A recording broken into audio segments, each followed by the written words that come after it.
Well, as we approach Halloween, we begin a journey into dark and mysterious stories scattered around the Wiregrass. Stories involving tragic deaths, spooky sightings, and grisly ghosts. Tonight, we start our adventure under the Choctawhatchee Bridge in Newton, Alabama, where we learn about Bill Sketoe and his legend that has lasted well over a century.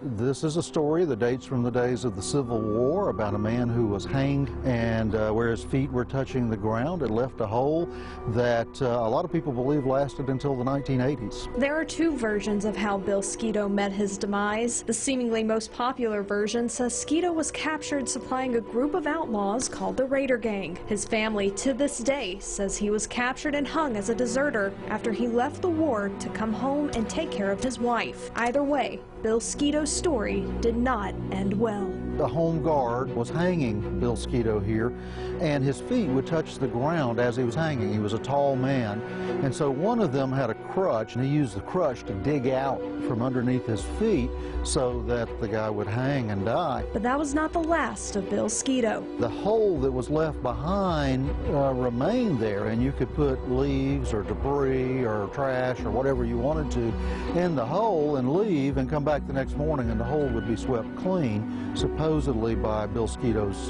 swinging feet. As the legend goes, for years people tried to fill the hole, even pitching tents and sleeping on top of it. Mysteriously, the hole always was cleared out by morning. A lot of people would come down here at night underneath the bridge and try to have some, paranormal contact with Bill. Unfortunately, Bill Sketoe's original hole was covered near the time of the Choctawhatchee River flood in the 90s. Shortly after the original site was buried under rocks, locals created a replica of the hole just yards away. Even with his hole being covered, that seemingly hasn't stopped Sketoe's spooky sightings. And as they came around the curve up there, they saw like someone, a reenactor, they thought, on the bridge, and then when they got down close, there's no one there. Obviously, in their mind, immediately tied it into the Sketoe story. And while it's been over a century since Bill Sketoe first swept his feet over the ground, his story lingers to this day. It is a big part of local legend and local folklore.